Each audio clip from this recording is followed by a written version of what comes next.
Carol Hansell is a leading member of the board of the Bank of Canada on corporate governance matters, and as the only non-American committee chair of the American Bar Association, she's influenced its most important governance issues as well. She is frequently in the eye of the storm, giving critical advice when the most is on the line. I'm in private practice. I'm a partner at Davies, Phillips, and Vineberg. There are a lot of mission-critical issues that we deal with on behalf of our clients. So there's a lot of urgency to what we do. It requires a great deal of thought and reflection. There's a lot of creativity required. I get to work with very bright people. I get to work with clients who are highly motivated and very focused on business objectives, include us as part of the team.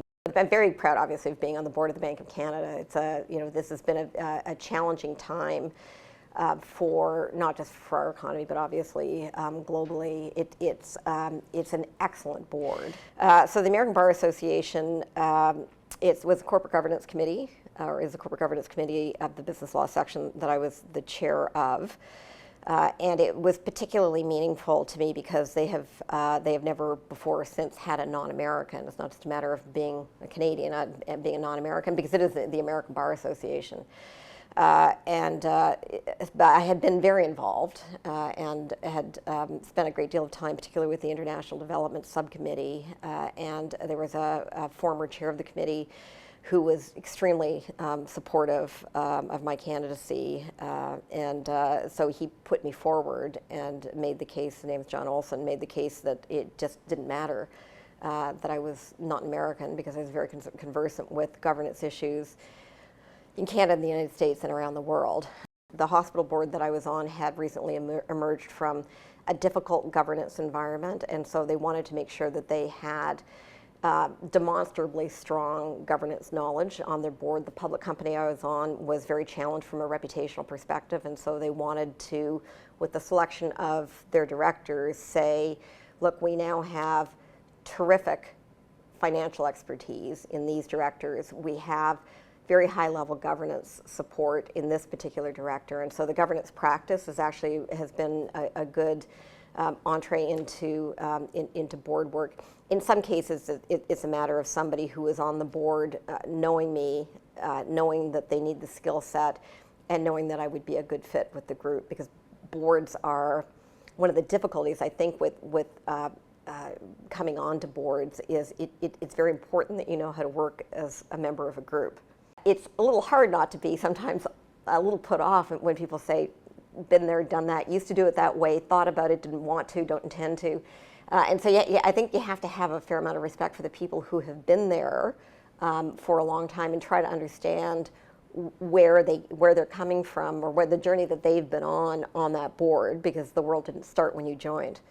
At the same time, boards need fresh blood, and it's not going to do any good for a director to hide the light under a barrel. There are contributions to be made, and it's just a question of how you make them. It's very important to establish a constructive and respectful relationship with members of management, so that they understand that you were there in the first instance to. I mean, oversight is the fundamental responsibility, but if the board is comfortable with the management team, and that's kind of the first threshold, then really your job is to coach, support, make sure that you've provided management with the input that they were really hoping that you would provide when you were asked to join the board.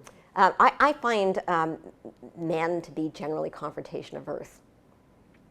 So they tend not to, and this, I don't know whether it goes back to the team sports analogies or any of those sorts of things, but I generally find that men tend to look for quieter, maybe back-channeling ways to make a point that needs to be. It's not that they're not making the point, but women will just make it.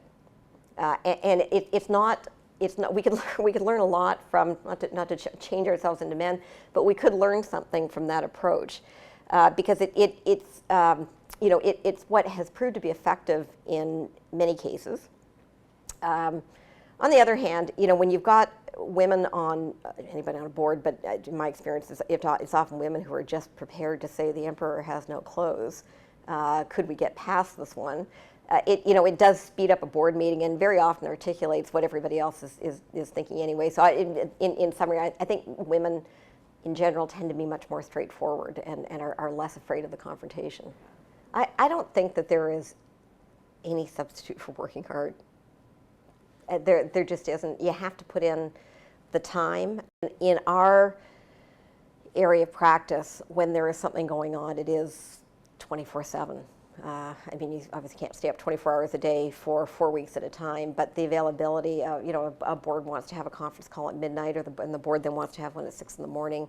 That's what you have to do. So I think to be good at this, you do have to be prepared to try to arrange the rest of your life in a way that provides for enough flexibility that when you're needed, you're available. So you can't both say, gee, I would like to be the person who is called upon in the most critical circumstances, and then say, but I'm not available at any of these times for your critical situation.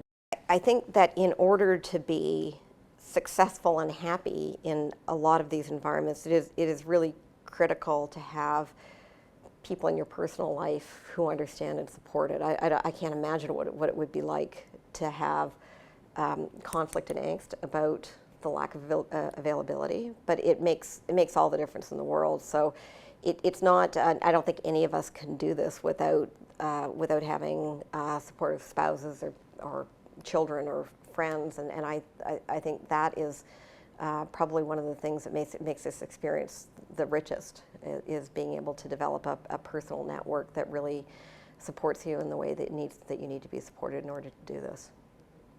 If you're inspired and ready to advance your career, ask about our course designed around the lessons from Canada's top 25 women of influence.